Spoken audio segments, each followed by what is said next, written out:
Itoki is a lonely idiot who saw a ninja spying on him in the distance and was stalked every day by a mysterious ninja girl named Kosetsu. However, Itoki decided to run away from her and began parkouring around town. When Truck-kun came to claim his next isekai victim, Itoki committed the greatest anime taboo and backflipped over Truck-kun to escape his wrath, because this isn't that type of anime. The following morning, Kosetsu was back to tailing him. But when he got to his locker, he found a love letter inside. For the rest of the day, he kept thinking about the letter until he met the girl. She introduced herself as Satomi. As this idiot tried introducing himself, she told him that she had always known him and thought he was the coolest guy for backflipping over a truck and for avoiding an isekai plot. She then asked him to come over because her parents wouldn't be home. Inside her room, Itoki looked around uncomfortably. Satomi walked in with a drink for both of them and began taking off her clothes, causing Itoki to freak out. She forced him to lie down, begging him to develop the plot with her. But as she drew closer to kiss him, our man fumbled the bag and decided to remain a lonely, dumb anime protagonist forever. However, as he began looking around the room, hoping she was merely messing around, he looked under the bed and saw two glowing eyes from a ninja suit staring at him. As he fell back, his face was slashed with a knife, and three ninjas flew into the room, with Satomi looking to slash his throat. A knife flew into the room, exploding into a smoke bomb. Kosetsu appeared in the smoke, pulling the idiot with her. As she began kicking off the ninjas, she threw him out the window. Luckily, he fell into a canopy and was rescued by a lady. Itoki began screaming, but the lady told him to be silent. She was Reiha, and she worked with Itoki's mother at the store. After realizing who they were, Itoki wondered where they were going. They set a place far away from the city. However, a jeep drove into their path. The jeep spewed smoke onto their windshield and laid spikes into their tires, sending them crashing into a wall. As Itoki woke up, Reiha pulled him out of the car and told him to head back down the road they had come from. Itoki began running away. After running all day and night, he realized that he was lost and couldn't find his way back. Suddenly, the lights went out in the streets and throughout the entire city, leaving Itoki wandering in the darkness. But luckily, a policeman appeared behind him. As Itoki tried repeating his story, a ninja appeared and cut his throat. Itoki looked horrified and started backing away, but he bumped into another ninja, who smacked him into a wall. With Itoki gagged and tied up, he closed his eyes, ready to give up. However, Tokisada appeared before them, smoking a cigarette. When he told the slain policeman that he would slice his head off, the man swiftly stood up because apparently he was one of them. The lights turned back on in the street, and in a flash, Tokisada teleported beside Itoki. The ninjas jumped back in fear but soon began charging toward him as Tokisada transformed into a ninja of his own. After a few hours, Tokisada screamed for Itoki to wake up. As he did, Itoki began wondering where they were. Tokisada told him they were at their family home. Inside, Itoki saw everyone bowing to the ground as his mother walked into the room. He looked shocked to see her, and when he called her mother, she told him to call her Chief. She looked cold, and the sight of her made Itoki afraid. Soon she began explaining that they were a ninja clan from the Iga village who had lived in peace for decades, using their store as a front for their activities. However, the Koga clan, renowned for being the most powerful clan in the world, was looking to destroy their village and annihilate him, since he was next in line to rule. After saying this, she asked him to become a ninja and help fight for their village. But Itoki is still deep in denial about the whole ninja thing. And if that wasn't enough, this genius suggests cooperating with the police, the same police who almost killed him 30 minutes ago. Tokisada drags this idiot outside and gives him the ultimate guilt trip. Tokisada told him that his choices were to either become a ninja or become sushi for the Koga clan. As Itoki screamed his frustration at both options, his uncle wondered if he would rather be sent off to a faraway country until a new successor was chosen. However, Itoki was afraid of staying away from his mother. As he began crying, he finally agreed to become the next leader. In a faraway cabin, Satomi and the other ninjas realized that Itoki had been taken away to the Iga village. They decided to wait for their next opportunity to eliminate him. The following morning, as Itoki woke up, he saw Reiha waiting outside his room and felt relieved, knowing he was safe. After a few hours, she showed him a video of a ninja school where they were hoping to send him. Itoki was surprised that it looked like a regular school. Reiha told him that his exam for admission was only a few days away, causing him to scream in shock. A few days later, Itoki returned home. While having dinner with his mother, he decided to ask about the death of his father, who was the former leader of their clan. Itoki tries to get his mom to spill the tea about his dad, but she's not budging. Naturally, this idiot's still asking for the 100th time if he's really going to be a ninja. The following morning, Tokisada and Kosetsu arrived to pick him up for his exam. However, Itoki thought he wasn't ready, and began wondering if he should practice some fire-breathing techniques. Tokisada, teasing him, called his cigarette a fire technique. Kosetsu told him there were no fire-breathing techniques, but this naive idiot suspected she was trying to trick him. A few hours later, they arrived at a mall for Itoki's exam. As they walked inside, Itoki thought it looked like a regular store. Kosetsu then whispered a secret code for the attendant. After saying the code, the attendant led them to a secret passage. As they moved through the passage, they arrived at a room full of mean-looking faces. A few minutes later, the teacher arrived and announced that their test would be a hide-and-seek challenge. They had to find each other within a few minutes. When it was time to begin, Itoki realized that his partner for the exam was Satomi, who was disguised in a wig. After she walked into the store, the teacher instructed Itoki to start his search for her. Soon, a random man began walking toward him with a knife, but Tokisada pulled him into an aisle, wringing his neck and pretending to help him around the store. While Itoki was worried that his time was running out, Kosetsu told him that a group of ninjas was trying to kill him. The idiot suggested running away, but Kosetsu reminded him he would fail the exam if he left. A little girl walked toward them holding a balloon. The balloon burst, and a kunai flew toward Itoki, but Kosetsu blocked it. Satomi smiled as Kosetsu searched for her. Kosetsu told Itoki to stay watchful, and ran off to look for her. After a minute, Kosetsu arrived in a passage, and found Satomi waiting for her. As Kosetsu charged toward her, Satomi dodged Kosetsu's attacks. Two other ninjas jumped into the corridor, and allowing Satomi to run off. Meanwhile, Itoki was waiting in fear. As Satomi rushed toward him, he sprayed the area and rang the fire alarm, causing everyone to run out. As the sprinklers began showering, Satomi became visible. She drew her knife and charged at him, but Kosetsu kicked her back. Immediately, two agents caught Satomi, and as they began taking her away, Itoki considered touching her to pass the test. However, another agent informed him that the test was already over. But moments later, after receiving a call, Tokisada informed him that he had been accepted into the school, leaving Itoki shocked. After a few weeks, Itoki was ready to leave for the ninja school. As he traveled through the city, he wondered if he would ever return home again. Soon they arrived at a train station. Tokisada waved him goodbye as a train stopped before them. While traveling, Itoki admired the beautiful scenery around them. Arriving at the school, Itoki met a beautiful girl who introduced herself as Ryoko. After a brief chat, she left with her friends. A few minutes later, while exploring the school, Itoki noticed that Kosetsu had vanished from his side. As he began calling for her, a group of students bumped into him. The boys nearly knocked out his tooth when a girl hurried over, pretending to know him, and pulled him away from them. She assumed he was a new student and advised him to avoid the boys like the plague. She introduced herself as Kirei and asked to be his friend, shaking his hand. Later, Kirei met Itoki in class, so he decided to introduce her to Kosetsu. As they tried getting their meal tickets, Kirei moved Itoki's hand toward a ninja meal, which turned out to be a small piece of food that's probably still healthier than the average American school meal. Itoki looked across the dining hall and saw the boys he had encountered earlier. Kirei told him they were from the Koga clan, the same clan trying to kill him. Suddenly, one of the boys stood up from the table, wondering if Itoki had come to fight. His name was Himura, and as he continued yelling, Kirei hurried away. Another boy told Himura to be silent. His name was Suzaku, the only son of the most powerful member of the Koga clan. Suzaku accused Itoki's family of murdering their leader, and declared he was seeking revenge. That evening, Itoki, Kosetsu, and Kirei arrived at their dormitory. As they walked inside, Kirei advised Itoki to avoid Suzaku as much as possible. Later that night, in his room, Kosetsu came to tell Itoki that she would always protect him from everyone, even if it made him uncomfortable. The following day, an instructor informed the students that they would be learning how to use ninja suits and cores. Itoki had never heard of them before, so he watched as Kosetsu activated her suit before activating his own.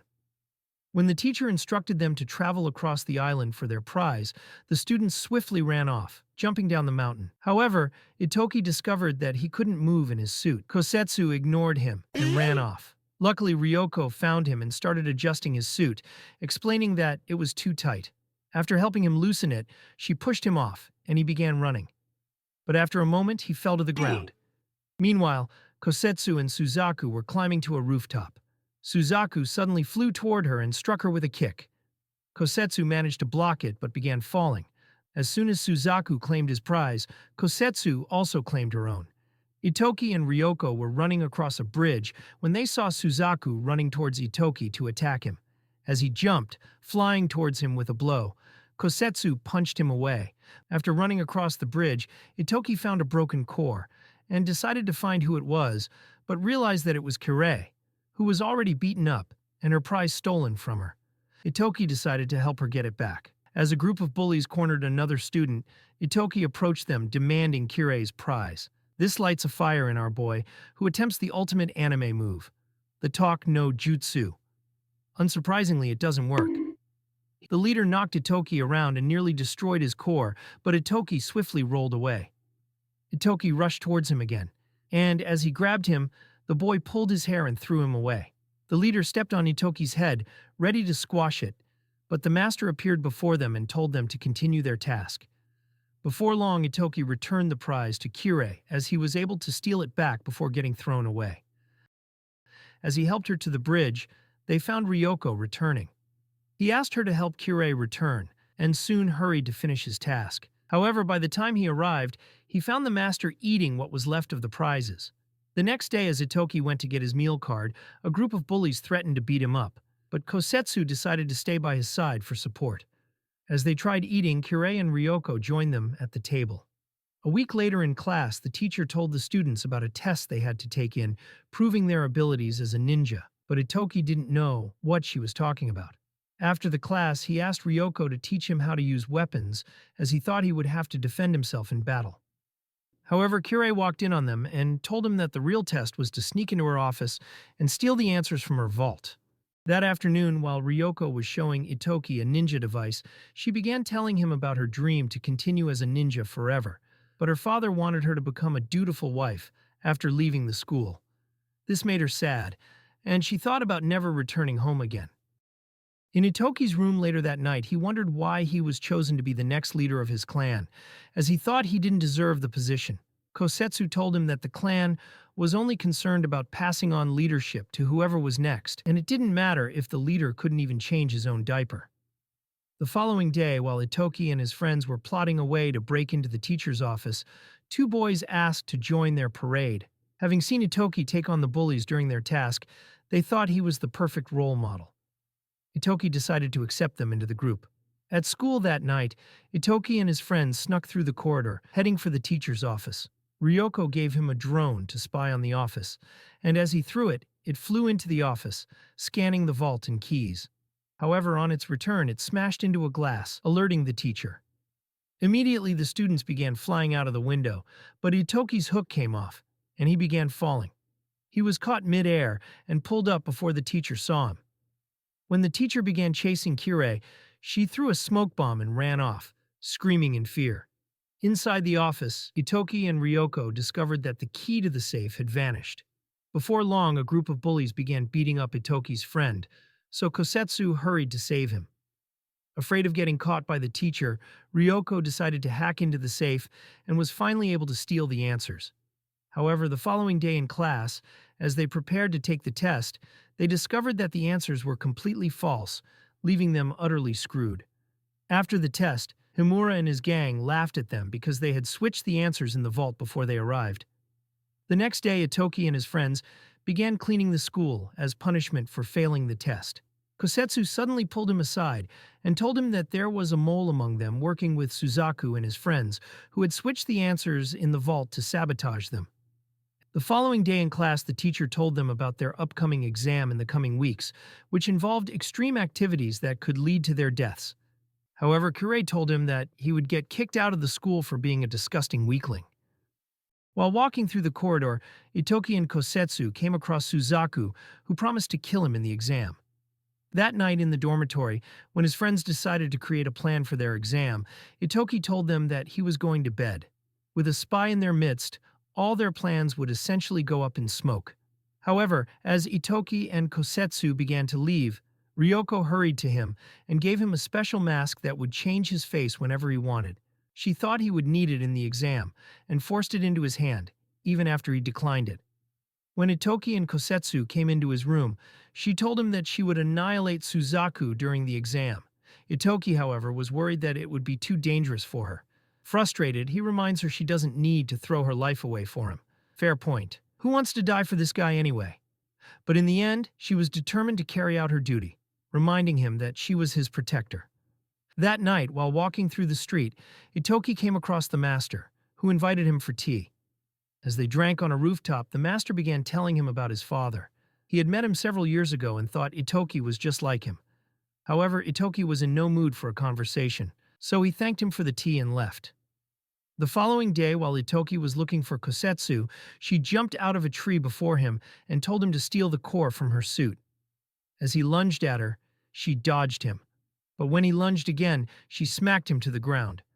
Kosetsu thought he had no skill and dared him to steal the core from her since he was too much of a beta to take it. After their practice, Kosetsu showed Itoki a map, explaining their plans for the exam. When she was done, she crumpled the paper and threw it in the trash before pulling him outside. When the day of the exam arrived, the students waited in old abandoned buildings until a sound signaled the start. Kosetsu began running out, and soon a group of Koga ninjas arrived, looking for Itoki. They kicked the door in, but as they rushed inside, they were hit by a powerful gas and began to pass out. Itoki and Kosetsu had set the trap and were pleased that their plans were falling into place.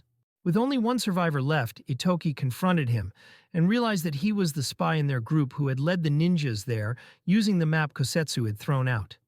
The spy began apologizing, and Itoki found himself unsure of what to do. A few minutes later, Himura arrived looking for Itoki, but the spy tried sneaking up on him. As he lunged for Himura's hand, he missed and was elbowed to the ground. The mask on his face cracked, revealing that he was actually Itoki disguised as the boy. However, Himura began smiling. As he took off his own mask, he revealed that he was Suzaku all along. Apparently, they had switched places while pretending to be each other, hoping to keep Kosetsu away from Suzaku. Koga ninjas attacked Kosetsu, but she kicked and blocked them away and slashing them down. Himura realized they couldn't defeat her, so he detonated a bomb, blowing up everyone. At the same time, Itoki was running from Suzaku.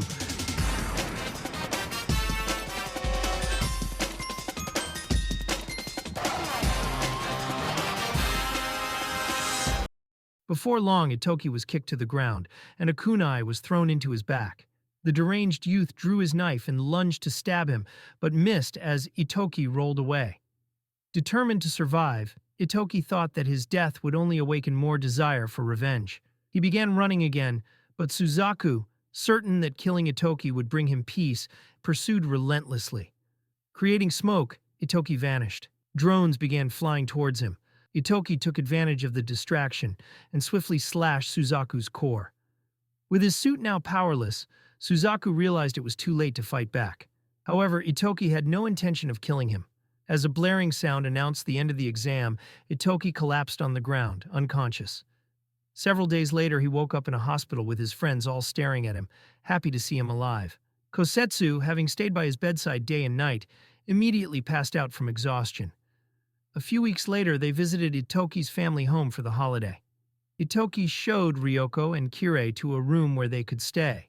However, as soon as he left, Kirei began snooping around the house, looking for their secret weapons.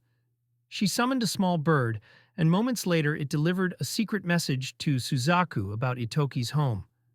Meanwhile, Itoki and his family visited a hospital to see Reiha's husband, who had been unconscious for several years after an accident. He had worked as a ninja for Itoki's mother in their clan, and she felt deeply responsible for his current state. That evening, Itoki and his mother cleared a grave site. This was where his father was buried, and they came here every year in honor of his memory. Although Itoki could hardly remember him, he thought his father must have been a good man since everyone spoke so kindly of him. Soon Itoki's mother began telling him about his father, who was murdered while trying to protect the village from invaders. She suspected that the Koga clan were responsible and hoped that Itoki would not meet the same fate as his father. The following day, Itoki and his friends arrived at the store to buy items for the family home. However, he soon discovered that everyone in the store was a ninja for the clan. Later that day, they arrived at the river, hoping to catch some fish. Itoki saw the girls in stunning outfits and began stuttering at the sight of them. Kosetsu walked into the water, and as she spotted a fish, she threw it right into Itoki's bucket. In a few minutes, they all began fishing. While fishing, Kirei told Itoki about her clan, explaining that they were considered irrelevant by other clans since there were only a few of them left, and they didn't have a village of their own. When Itoki noticed that she was beginning to look sad, he encouraged her to be happy about herself. After all, he wasn't half the ninja she was. Soon they all arrived at the family home with their buckets filled up, preparing for a feast. Tokisada appeared behind Itoki. Since it was Itoki's first time at the feast, Tokisada decided to tell him how it all started. After Itoki's father died, his mother had made the hard decision to become the clan's new leader. Her decision saved the village from breaking apart, and now everyone loved her and would die for her in battle. That evening, as they enjoyed the feast, Tokisada began singing after drinking too much, so Kosetsu smacked his head, putting him straight to sleep. Itoki and Yumika began leaving the room for a conversation elsewhere, so Kirei decided to eavesdrop on them. However, a man stopped her and began talking about Itoki, saying he thought she was the greatest saint in the world after Pope Francis. Somehow, his words made her reconsider her actions. Inside the room, Yumika began telling Itoki all their secrets and why they were the most powerful ninja clan in the world. She wondered if he was ready to become the greatest ninja of them all. He told her that he was. A week later, Kozo hurried to tell Itoki and his friends that the academy was closed down as a lot of students were mysteriously vanishing. Later that day, they were informed about a ninja grand council meeting, which only happened once in several decades, to decide the future of every clan. By the following day, Yumika, Tokisada, and Kozo left for the meeting, promising to return as soon as it was over. At the meeting, Yumika, Tokisada, and Kozo met the leaders of other clans. As the protocol of the committee began, they soon discovered that a few clan leaders were missing from the meeting. These were clans that supported Yumika and her village. As she wondered what had happened to them, she suspected that the Koga clan were responsible for their disappearance. Hayato, the captain of the committee, said that the Koga clan were looking to start a war by annihilating every ninja clan in the world and stealing their resources for themselves. Since the committee meetings were meant to arrest leaders causing chaos, he decided to arrest the Koga clan's leader himself. The other clan leaders stood in support of his arrest, but a man suddenly walked into the room, introducing himself as Genji, another officer of the committee. He began accusing Yumika of eliminating the slain Koga leader. He showed a video of the murder and concluded that a member of the Iga clan had committed the atrocity, immediately demanding her arrest. Tokisada stood in his way, ready to slay him in that instant. However, Yumika stopped him and began to follow them. That evening, after Itoki was informed about her arrest, he decided to step up and take her place. By the following day, with the villagers all gathered together, Itoki declared himself as their new leader. The next day, while they were waiting for news on Yumika, Tokisada showed up at the door and summoned Itoki and Kosetsu for a private meeting. Hayato had been killed, and Genji, who arrested Yumika at the meeting and worked for the Koga clan, was threatening to annihilate her. The Koga clan were determined to discover their secrets. At a meeting later that day, the villagers suggested rescuing Yumika before she was executed, but others were afraid of riling the committee. Tokisada thought the committee was weak for taking sides with the Koga clan and offered to slay them all in their sleep, but the others were afraid of starting a war. Suddenly, they all began staring at Itoki, waiting to hear his decision. However, when he continued staring like a lost, confused idiot, Kosetsu flew at him with a knife, having seen enough of his stupidity. She thought that annihilating him would be better for everyone. After all, he was good for nothing. Since Yumika had adopted her when she was a little girl and raised her like her own daughter, Yumika had become her only family. Kosetsu was determined to save her from those fools, and was looking to make the decision herself if Itoki was too soft. However, Itoki decided to man up, and soon he agreed to rescue Yumika. It was a decision that would cast them into war with the committee. Meanwhile, Yumika straight up refuses Kito's deal to hand over the ninja corps in exchange for her freedom. Kido claims that handing it over to him is ultimately for the betterment of ninja tools. At the Koga clan base, Suzaku arrived in the office of the Koga leader. He had been informed by Kirei about the plans to rescue Yumika from her cell. He thought this was their perfect opportunity to annihilate everyone in the village, as Kosetsu and Tokisada were both away for the rescue. Suzaku swiftly declared his desire to lead the raid. At Itoki's home, Kirei told him about news in the city of an attack that was making everyone run home, but they had no idea what it meant. Right then, Kozo hurried in, telling them that the Koga clan was coming to eliminate everyone in the village and that the news around the city was a diversion from the nearing attack. A moment later, Reiha opened a secret door in the room that would momentarily keep them safe. Meanwhile, Kosetsu and Tokisada arrived at the prison to rescue Yumika. After pretending to lose their way, Kosetsu swiftly put the security to sleep. They quickly switched into their ninja suits and ran through the prison. Kosetsu kicked down the window and threw a smoke bomb as the prison guards charged at them. Both of them blew past the security. Soon they arrived at Yumika's cell, and after telling her that Itoki ordered for her rescue, Kosetsu kicked down the door. Just as they hurried outside, they came across the scumbag and a new set of security. Tokisada told Kosetsu to rescue Yumika, so she caused another smoke bomb distraction, allowing Tokisada to impale the men before they could run after them. Meanwhile, in Itoki's village, an Iga ninja tried stabbing a robot, but another came flying at him. He narrowly dodged and watched it jump out of sight. Another fighter faced off with two bots. One jumped behind him and impaled his knee, but he stabbed it. Another flew at him with a kunai, but it stopped and began jumping back into the darkness. At Itoki's home, they discovered that the Koga clan was fighting the Iga ninjas with robots. The enemies were endless, and Reiha thought it was only a matter of time before the robots breached their defenses and found their way inside. As they began wondering why the robots weren't attacking with all their forces, Ryoko asked to see one of the robots. A moment later, they laid a robot on the floor before them, and Ryoko began unscrewing it. When she was done, she discovered that the bot had the lifespan of an iPhone battery. Itoki realized that blowing up the chargers was the only way to win the battle. As soon as Reiha picked up the location of the chargers, he decided to take the risk of destroying them. Ryoko decided to follow him, since her father created the robots. Kirei, however, told them she wasn't going with them, as she had to play spy for Suzaku. Meanwhile, Tokisada had slain all the security and was looking to slay Genji, but another team of the committee arrived, led by a new official, Shione.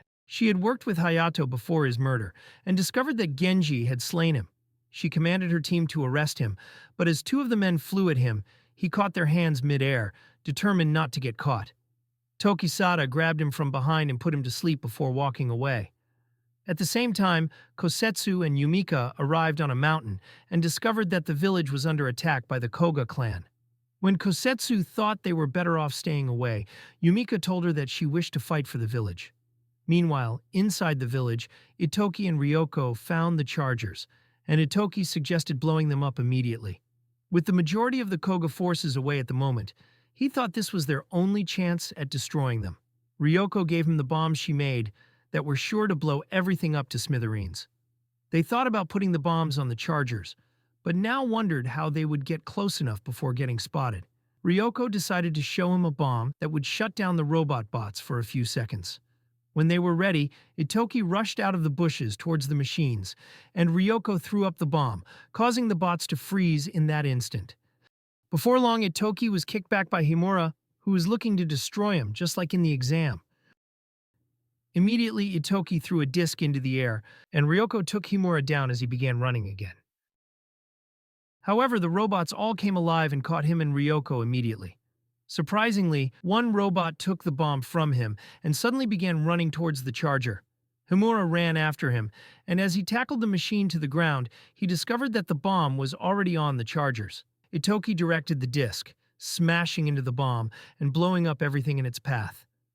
A moment later, Ryoko helped Itoki to his feet, and as they tried leaving, he returned to the person lying on the ground.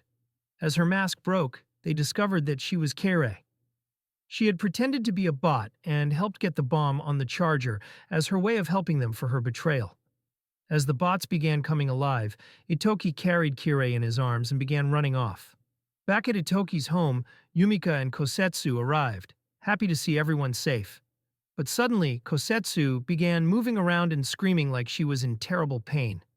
Before long, she held a kunai to Yumika's throat, threatening to kill her, and demanding to know where their secret core was hidden. She led Yumika into a room and shoved her to the floor as her eyes glowed, as if possessed by some evil spirit. She pointed her kunai at Yumika, but Yumika stood bravely before her and took a slash to the face. However, Yumika walked closer to her, putting the kunai aside, and took off Kosetsu's mask to realize that Kosetsu was biting hard on her lip, fighting to be free from the control over her mind. Yumika thought something strange was happening to her. As Yumika held her close, Kosetsu began screaming again, fighting to regain control over her mind. Suddenly she fell, and Yumika hurried to her. But as she tried waking her up, Kosetsu stabbed her with the kunai, killing her on the spot. Itoki and his friends arrived, and as he ran through the house screaming for his mother, he found her lying on the floor. He hurried to her, but it was too late. Immediately Kozo took down Kosetsu, but the girl couldn't answer as she didn't know what came over her. Soon, Tokisada ran in, shocked to find Yumika dead. As he watched Itoki cry over his mother, he thought his worst fear had come to pass. The next day, Reiha told Itoki that he must take on the full responsibility of being the clan's leader. The villagers were waiting for Itoki's decision on their war with the Koga clan. However, Itoki could only remember how his mother had died, and how his frustration had led him to scream at Tokisada. That evening, with everyone gathered, Itoki put his thumb on the contract and became the true leader of the clan. But he wasn't happy. As the villagers began demanding retaliation against the Koga clan, he merely stared at them. One villager thought Kosetsu was the greatest betrayer in the world for killing Yumika and deserved to have her head chopped off like a fish. But Itoki was terrified at the mere thought of it. She had been his protector for several years and had saved him from trouble more times than he could remember. Soon the villagers suggested an all-out war on the Koga clan to annihilate them. But Itoki was too scared to decide, so he asked for another meeting. Ryoko and Kirei told him that they were returning home. Itoki thought of not seeing them again and knew that he would be very lonely. The following day, as they were leaving, Ryoko told him to protect Kosetsu, as she was convinced that some weird experiment had taken place in her mind. However, Itoki wasn't certain that he could save her from her fate. As they left, Tokisada summoned Itoki inside and led him into a separate house, where he found Kosetsu tied up. Tokisada told him that she had been trying to commit dai ever since she regained control of her mind. Itoki decided to ask her what she remembered, but even she couldn't remember anything that happened. She had heard a terrible noise inside her head that caused her to lose control, but she thought it was a dream. As she began crying, she asked Itoki to eliminate her, but Tokisada told her that she was important to them. Soon, Tokisada began telling her that her father was the leader of the Koga clan, and that she had been hypnotized when she was a little girl. Before being abandoned on the street, the Koga leader had hoped to spy on the Iga village by having Yumika adopt her. Kosetsu wondered why she hadn't been kicked out all those years ago, and Tokisada told her that Yumika loved her like her own daughter. At these words, Kosetsu began crying and blamed herself for Yumika's death. But Tokisada thought that someone else may have snuck into the room and murdered her. As Kosetsu continued crying, Itoki held her close. A few days later, the villagers attended Yumika's burial. That night, Itoki was alone, continuing to stare at her photograph. Suddenly, Suzaku appeared behind him and began walking to her shrine to pay his last respects. He wondered if Itoki finally understood his grief, and as he began walking away, he called him a chicken. Itoki punched his face, and they crashed through the window. Itoki wondered why Suzaku had such a crazy obsession for revenge, since even he wasn't desiring revenge for his mother's death.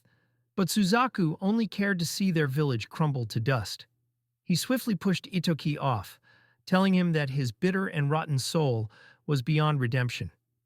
The next day, the villagers told Itoki about a letter from the Koga clan, demanding their secret core.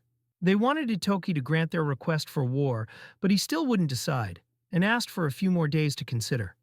That night, he returned to his mother's shrine, feeling sad and confused, wondering if he was the right person for the job. Caught between the difficult choice of protecting the village or sending them to war, he struggled with the weight of the decision.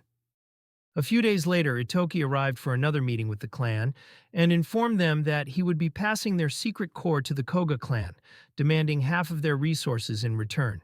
However, the villagers thought he had lost his mind and needed a long rest. But Itoki told them that his decision was the only way to protect the village and its people, and he was determined to stick with it. He threatened to kick out anyone who didn't support his decision and began walking away. But after a few days, Shioni informed him that the Koga clan was unwilling to share their resources and were preparing to attack the village again for the core. Kirei arrived at Ryoko's home only to find it burned to the ground by the Koga clan. Both their villages had been incinerated, and Kirei had nowhere else to go. Inside the ruins, she found Ryoko, who was working on a bomb to blow up the Koga clan. Kirei, feeling lost, suggested that she might be better off settling down and finding a husband. But as she thought about everything, she began crying, realizing that she was the only one left in her village, with nothing more to lose. She then admitted that she had been spying for the Koga clan and aided their attack on the Iga village, feeling like the greatest sinner in the world. Ryoko, however, told her that she was worth redeeming and embraced her. Back in Itoki's village, the clan demanded his resignation, calling him a weak leader who couldn't even make his own decisions. But Itoki was determined to prove himself as the rightful leader, calling his position his birthright. That night, the clan gathered outside, ready to abduct Itoki and force him out. However, as they waited for Kozo's orders, Reiha ran toward Itoki's room and soon realized it was empty. As she started reading the paper on his desk, Kozo entered the room, wondering why she had left her position. In that moment, he realized that she had killed Yumika and intended to eliminate Itoki as well. Immediately, Reiha tried to slash at him, but Kozo blocked her attack and smacked her in the face. Itoki had earlier told Kozo about a spy in their clan who had murdered Yumika, and in an effort to uncover the spy, Itoki had decided to act like a kingpin. Kozo began wondering why Reiha had betrayed her own village, and she told him that the Koga leader had promised to awaken her husband with a powerful sorcery, which led her to end her own life. Bruh. At the same time, Itoki, Kosetsu, and Tokisada were making their way to the Koga base, knowing that the Koga clan was heading to destroy their village. They hoped to destroy the Koga clan in return, but Itoki, still grappling with his emotions, wanted to be the sacrificial lamb. He asked Tokisada and Kosetsu to return to the village, but they refused. They believed they were stronger together and were determined to support him. Inside the Koga base, their final battle would soon unfold. A receptionist pressed a buzzer as they walked in, alerting security. But Itoki merely asked to speak with the Koga leader. Soon, they were surrounded by robots. Kosetsu flew into the air, kicking down the machines. A bomb exploded, and in the smoke, Ryoko appeared, knocking down a bot, with Kirei slashing another. They had come to support him and were determined to bring down the Koga clan. Kirei decided to apologize for spying on Itoki's village in the middle of the battlefield. They punched and kicked their way through the enemies, allowing Itoki and his clan to run up the stairs. They came across 3 enemies, but suddenly 100 robots jumped in their way. Itoki drew power from his suit, slashing through them in an instant. However, the effort drained him as the core burned up his strength. The Koga clan fired ropes at him, but Tokisada got in the way, allowing Kosetsu to create smoke and rescue Itoki swiftly. Tokisada pulled them toward him, knocking the enemies off before running through the smoke with Itoki and Kosetsu. They eventually reached the office, where they found Himura and a man waiting for them. Kosetsu decided to fight them herself, but Suzaku appeared behind them, wielding a flame. As he burned the ground, the flames formed a wall, allowing Itoki and Kosetsu to escape. They finally met the Koga leader, Kido, and Itoki asked him to stay off their property in exchange for the core. But Kido wasn't satisfied. He wanted the entire world to himself and desired to see all ninja villages burned to ashes. Itoki tries to pull off his talk no jutsu and offers to forgive Kido. What? This only makes Kido double down on his insanity, saying he just likes murdering people. Realizing he's not in Naruto, Itoki immediately retracts. As Itoki's core began to glow, he tried drawing his sword, but Kosetsu stopped him, realizing that Kido was trying to provoke him into attacking. As they began to leave, Kido activated his core and shot at them. Kosetsu blocked the blast, but she was blown away. Kido continued shooting at Itoki, but he ran, dodging the blasts, until he was knocked to the ground. Itoki rushed at him again, slashing his sword, but the old man punched him away and blasted a hole in the wall. Kido taunted him, calling him a baby who needed a diaper change. Itoki, internally crying, retorted that he's more of a baby than he is and charged at him again. Kido drew his gun, but Kosetsu caught it, allowing Itoki to slash his breastplate. Despite the blow, Kido was unscathed and punched Kosetsu away. He blocked Itoki's sword and knocked him back. They rushed at each other, trading punches and pushing with their fists in a display of power. Itoki overpowered him with a powerful blow to the side, followed by another to the head, sending Kido into the wall. Itoki told him to repent for his sins and go have a redemption arc, but Kido replied that he'd rather stick to being a typical anime villain. As they started to leave, Kido decided to make this anime less boring by ending Itoki with a bullet, but Tokisada stabbed him in the heart. At that moment, Shioni ran in, hoping to arrest the Koga leader only to find him dead. Tokisada bid Kosetsu adios, realizing that he would become the most wanted man in the ninja world, and flew off to become the next Sasuke. After a moment, Itoki and Kosetsu began returning to the village, wondering what the future would hold for them and if he could finally find peace in his role as a leader. Thanks for watching.